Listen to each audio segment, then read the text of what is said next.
Madame, Messieurs, bonsoir, bienvenue, merci de vous joindre à nous. Dans cet entretien, l'État mauritanien prévoit débloquer 50 milliards pour créer, renforcer et améliorer les infrastructures écolières, sanitaires et surtout routières de Nouakchott. En somme, redorer l'image et l'attractivité de notre capitale. Dans cet entretien, nous allons donc nous pencher sur les infrastructures routières de la Mauritanie en général et de Nouakchott en particulier. Eh bien, lesquelles infrastructures routières font couler beaucoup de salive?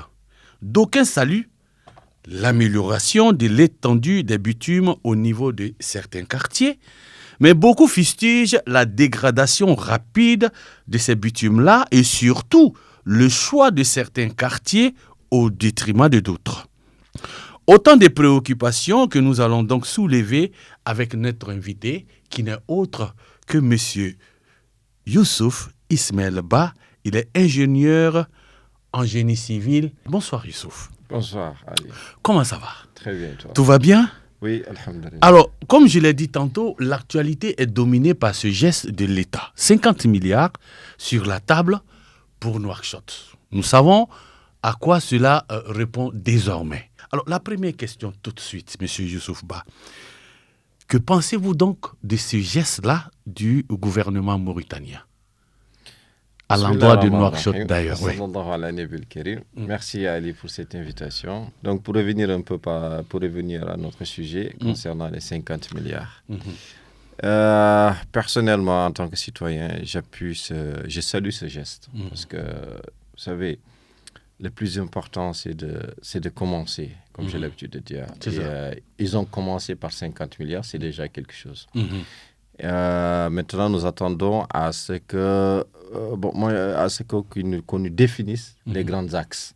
Ces 50 milliards, comment ils seront dispatchés pour qu'on ait une idée plus claire concernant la modernisation dont l'État a parlé ces jours-ci. Donc, pour moi, pour un bon départ, 50 milliards, c'est déjà un bon départ. C'est déjà un bon départ. C'est déjà un bon départ. Ok, donc, à vous entendre, on se dit tout de suite, donc, les 50 milliards sont insuffisants pour arriver à un résultat concret. À long terme, c'est pas suffisant. C'est pas suffisant. Non, pas du tout. Parce que, pourquoi? Parce que d'abord, pour moderniser une ville, il faut un plan d'action. D'accord. Ça, il le faut. Et un plan d'action vient par des études.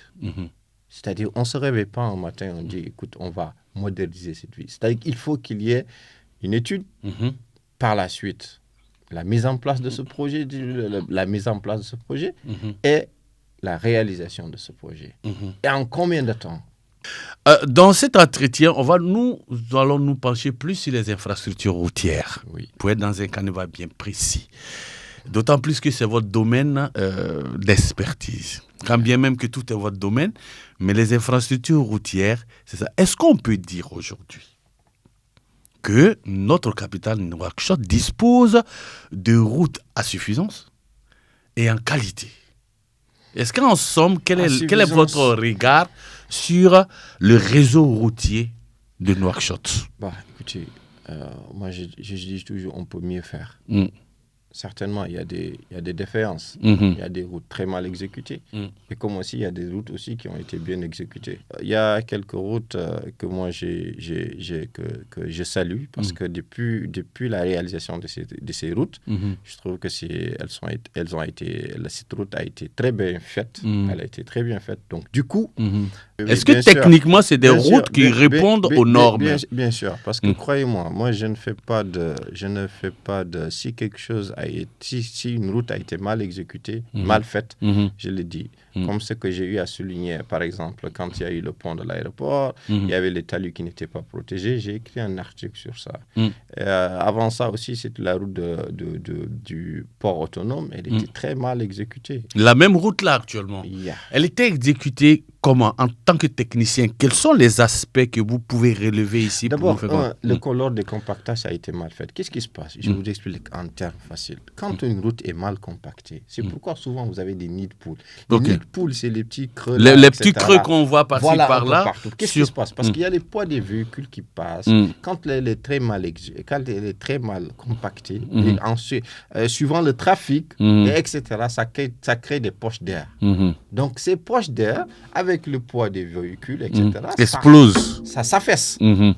Ça s'affaisse. Maintenant, suivant le trafic, plus le trafic est important, et plus ça se casse. C'est pourquoi c'est facilement, il y a des nids de poules. Alors, oui, effectivement, ça c'est très clair. Mais selon nous, notre regard de néophyte, on nous a dit à un certain moment, par rapport à nos recherches, que les routes sont faites selon des comment on appelle ça, des années précises. 15 ans, 20 ans. Yep. Est-ce que les routes, par exemple, la route du port dont vous avez pris l'exemple tout à l'heure, est-ce que cette route-là était faite pour 10 ans ou 15 ans? Pas du tout. C'était pas le cas. Pas du tout. Donc ça ne répondait pas aux normes. Absolument. Ça ne répondait pas aux normes. Ça ne répondait pas aux normes. Voilà. Donc techniquement, c'était mal fait. Oui, je dirais oui. D'accord. Je dirais oui. Mais... Voilà, malheureusement. Alors, la question qui suit tout de suite, c'est de la faute de qui selon vous? Est-ce que c'est nos techniciens qui ne sont pas à la hauteur? Ou est-ce que c'est le financement public qui n'est pas à la hauteur? Du point de vue de l'expert que vous êtes, à qui incombe cette défaillance? Vous savez, quand on étudie un projet, on budgétise ce projet. C'est vrai. C'est à travers ce budget. Et le budget est fait à partir du département qui est concerné. Un exemple, le ministère de l'équipement budgétise pour la route, par exemple, Nouakchott-Boutelmit. À titre d'exemple, Nouakchott-Boutelmit. Bon, et dans ça, lors des études, le ministère est censé consulter ses ingénieurs pour voir est-ce que ce budget est suffisant pour la réalisation de ce projet. OK. D'accord? D'accord. Maintenant, si les ingénieurs de ce ministère disent OK, ils étudient, ils vont voir pour une route qui répond aux normes internationales, pas juste pour une route de 2 ans. Ils étudient, ils donnent leur feu vert. Là, l'État a fait ce qu'elle a à faire. C'est-à-dire, elle a confié ça à ses ingénieurs, et ces ingénieurs ont dit OK, c'est bon. Ils ont donné le feu vert. Maintenant, lors de l'exécution de ce projet, qu'est-ce qui se passe? Nous avons un bureau d'études un bureau de contrôle qui est censé contrôler l'exécution, qui contrôle l'entreprise exécutant le marché, exécutant la réalisation du projet.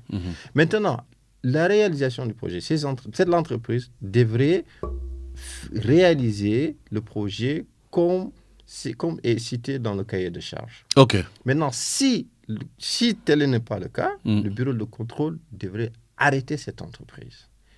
Moyennant, les ingénieurs du ministère ne devraient pas dire OK, non, nous avons un bureau. Non, ils devraient avoir encore un œil sur le bureau du contrôle et l'entreprise.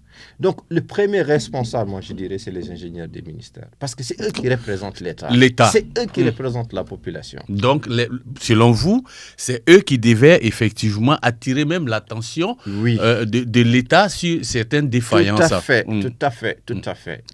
Parce que c'est eux les premiers responsables. Parce qu'après, demain, quand on finit de réaliser cette route, il y a un problème, on appelle qui? Qui est le responsable? On va dire qui a réalisé cette entreprise? Tout à fait. Qui a réalisé ce projet? Et où étaient les ingénieurs qui étaient censés contrôler ce projet? Est-ce que les embouteillages que nous constatons à Nouakchott, est-ce que c'est le fait de l'état de route ou est-ce que c'est fait par rapport à la mauvaise conduite? Manque de discipline. C'est le manque de discipline. Donc l'état de route n'a rien à voir.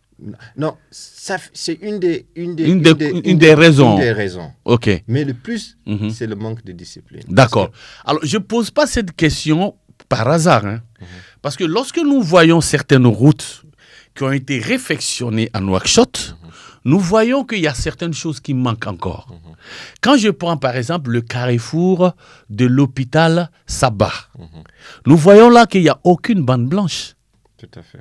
Aucune. Donc, ça fait que quand on arrive à cette intersection, certaines voitures ont même du mal à faire ce qu'on appelle le rond. Donc, ça crée souvent des accidents. Tout à fait, Ali. Et regarde, l'État a créé une entreprise qu'on appelle Ether. Ether, oui. Qui est censée s'occuper exclusivement pour l'entretien des routiers. Okay. C'est leur travail. Okay. C'est à eux de venir trouver des solutions par rapport aux problèmes que vous avez soulignés tout à l'heure. C'est à eux de mettre les bandes blanches. Oui. C'est à eux c'est-à-dire que c'est leur travail. C'est eux qui doivent s'occuper de l'entretien des routes pour trouver des solutions. Donc vous, en tant qu'expert, vous reconnaissez que ça, c'est une défaillance.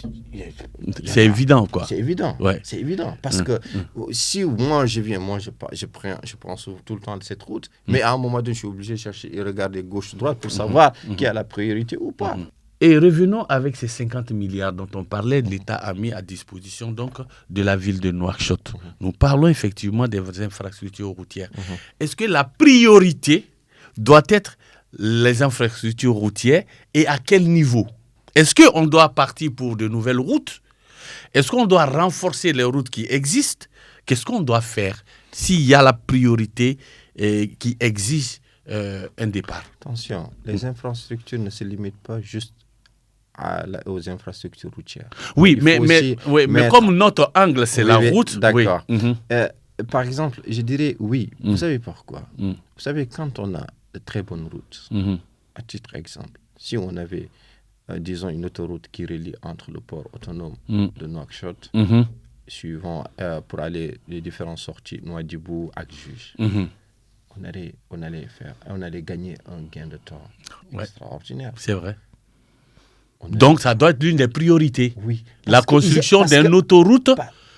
Des autoroutes. Oui. Mais pour commencer, quand même, on peut commencer par la route du port autonome de Nouakchott, suivant les grands axes. Tout à fait. Pour quand même limiter, pour éviter d'avoir des embouteillages à ne pas finir.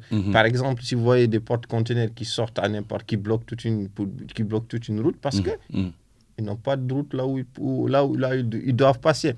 Ce que je veux dire par là, c'est qu'il faut que d'abord et aussi les infrastructures embellissent une ville. Tout à fait. Et ça fait partie aussi d'un développement, de la modernisation aussi d'une ville.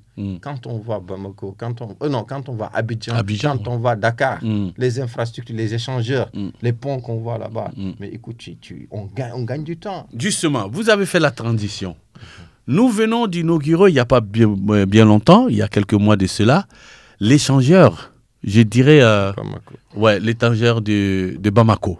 Bon, je ne parle pas de la capitale malienne, je parle de notre carrefour Bamako ici à Nouakchott.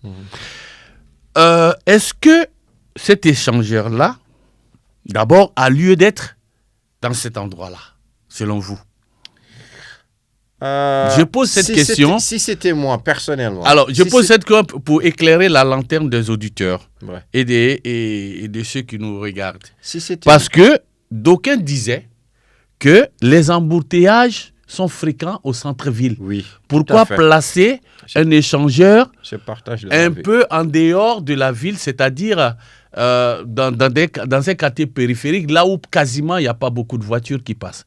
Alors, de l'œil de l'expert que vous êtes, est-ce que cet échangeur du carrefour Bamako a lieu d'être ou cet échangeur devait être ailleurs?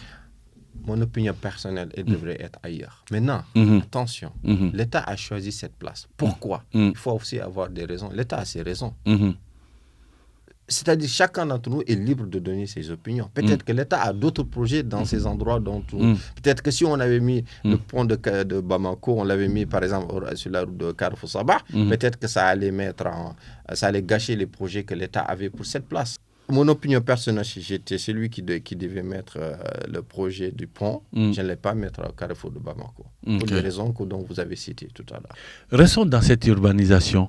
On voit que quand il y a la moindre pluie, l'eau stagne.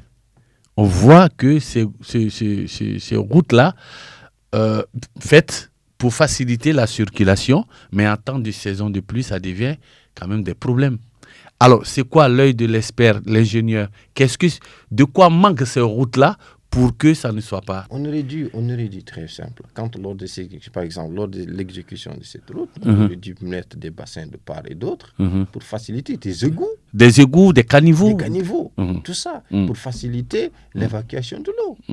Parce que quand l'eau, par exemple, si vous voyez que l'eau stagne, c'est parce qu'il n'y a pas de route. N'a pas de route n'a pas de route. Et quand ça n'a pas de route, c'est voilà. Voilà, mesdames et messieurs, on est arrivé donc au terme de cet entretien avec l'ingénieur en génie civil, monsieur Youssouf Ismaël Ba, avec qui nous avons donc partagé l'actualité, qui n'est autre que cet effort, disons-le donc, de l'État mauritanien de débloquer 50 milliards pour l'urbanisation, l'assainissement, la construction d'écoles et tout ce qui est infrastructure sanitaire ici à Nouakchott et sur Citizen Lab Mauritanie. Merci et bonsoir.